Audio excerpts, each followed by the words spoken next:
Simula taong 1934 hanggang sa kasalukuyan, nakasama ng sambayan ng Pilipino ang Philippine Charity Sweepstakes Office. Naging karamay ang PCSO sa mga kapighatiang pinagdaanan ng bayan na sama-sama nating nalampasan. Mula noon, ngayon, sa hinaharap at magpakailanman, asahan ninyo ang PCSO sa pagtataguyod ng isang matatag, maginhawa at panatag na buhay sa bawat Pilipino.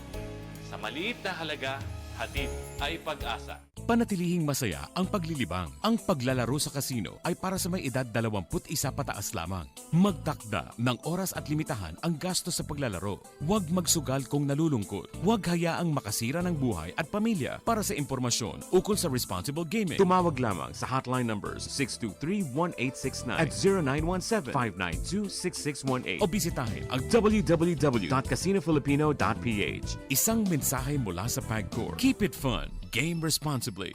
Sa pamamagitan ng state-of-the-art 25,000 watts fully digital AM power stereo transmitter. Ito ang DZME 1530, numero 1 sa paghahatid ng mga sariwang balita, impormasyon, komentaryo, aliw, musika at public service. DZME 1530, una sa kanan, ang himpilang may paninindigan. Rex Kayanong sa Target On Air. At kahapon mga kaibigan, kumbaga yung pagtaas ho ng presyo ho ng petrolyo. Tumaas din ang presyo ho ng cooking gas o LPG. Ito, speaking of LPG mga kaibigan, kaya interesado ho kaming bigyan ho to ng pansin.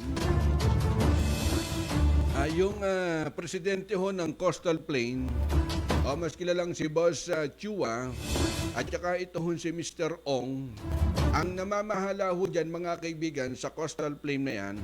At dyan ho sa paliparan na Dasma, ito meron lang ho kami nakuwang A1 info, yan daw hong pasingaw.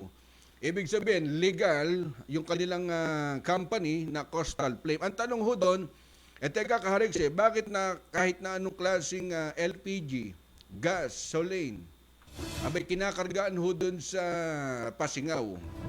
Sa madaling salita, ito daw ho ay binibigyang proteksyon ni alias Tata Alex, o mas kilala hong si Tata Tasio ng RPIOU, tama ba?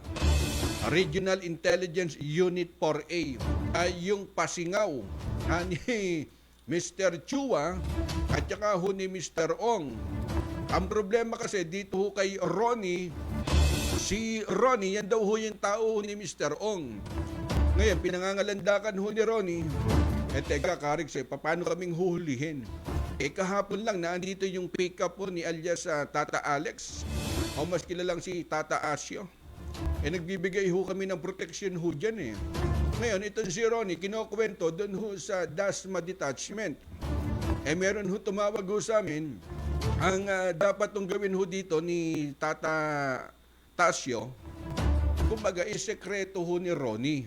Wag na ho niyang ikinukwento kahit na kanino na siya ho ay pumupunta ho. Nalalaman pa . Paano kung malaman to ni General Natividad? Sige nga. Paano kung si Chief of Police Abayari kung sabihin ni Hepe, Karis, yan ba yung sinasabi mo? Ako mismo, personal, pupuntahan ko. Yung Dasma Detachment na yan, yung pasingaw na yan. Sabi, mantaki mo, ilang dekada na yan, sir. Ang tanong ho nung aking, sabi nga ho Alpha, may nakakarating kaya kay Hepe? Yun ang tatanungin natin. Dahil kung may nakakarating sa tanggapan ng Chief of Police, isa lang ho sasabihin dyan. Karix, hindi ko alam yan . Sambaw yan, ha? Yan ho yung pasingaw ni Mr. Chua at saka ho ni Mr. Ong. Nandyan ho yan sa paliparan Dasma. Pasigit tong alam ho yan ng detachment commander ng paliparan, ha? Si Ronnie, General Natividad, Ronnie raw ho yung nagbibigay ho ng lingguhang pakikisama. Hindi ko alam kung ano yung pakikisama na yun . Basta ang pagkakaintindi ko, para bang kapag tinatanggap ho ni Mamang Police, nakangiti ho sila. Hindi ko alam kung ano ho yan, General. 0927-861-1921 Siguro bukas subukan ho nating kausapin ho dyan si Hepe, ha? Ang pangalan niya, Mr. Chua, tsaka ho Mr. Ong. Oras sa Pilipinas, 3:29 ng hapon.